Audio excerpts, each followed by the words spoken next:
Le journal officiel vient de bénéficier d'un bâtiment administratif nouvellement construit, répondant aux standards requis avec les concours de celui qui a redoré l'image de ses services rattachés à la présidence de la République, le désormais député national Guy Mwadiamvita.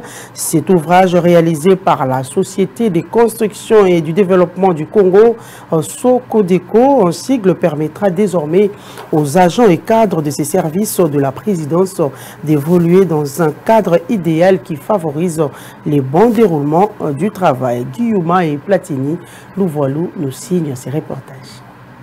4 ans et 3 mois ont suffi pour le directeur général du journal officiel, Guy Kabombo Mwadiamvita, de donner un nouveau visage à ses services rattachés à la présidence de la République qui longtemps est resté dans la rue où les désordres avaient élu domicile durant les années et les agents croupissaient dans la misère la plus totale.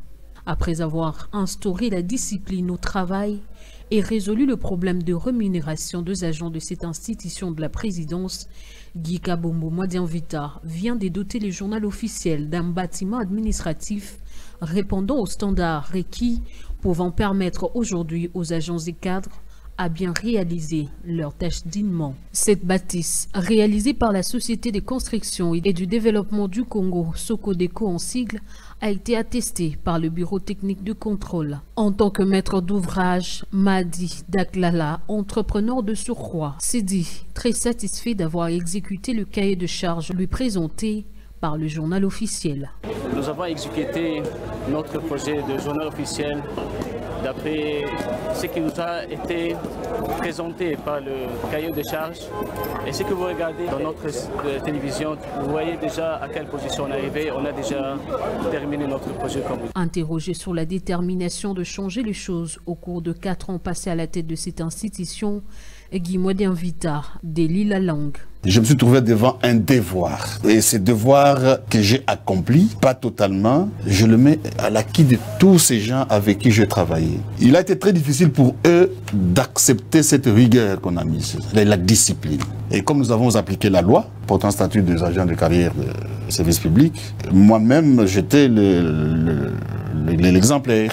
J'ai demandé à tout le monde d'être à sa place à 7h30. C'est pas moi. C'est une loi qui date de 1982. Au début, ça a été difficile, mais il a fallu que je montre que la loi doit rester la loi. Et quand vous venez maintenant, vous trouverez que chacun est à sa place à 7h30. Et si vous ne venez pas, on applique la loi. Et c'est comme ça que vous voyez, nous avons parlé, que nous avons reversé à peu près 29 millions de francs congolais dans les trésors publics. Chaque personne qui était sanctionnée l'a retenue à la... Donc, je fais mon devoir. C'est aux autres de parler à ma place. Ici est de signaler qu'ayant été frappé par la question de l'incompatibilité, le désormais député national élu de Chilenge a démissionné ce mardi 20 février 2024 de son poste de directeur général du journal officiel pour siéger à l'Assemblée nationale. Cela sous la peine 2 agents qui attendaient encore plus de lui.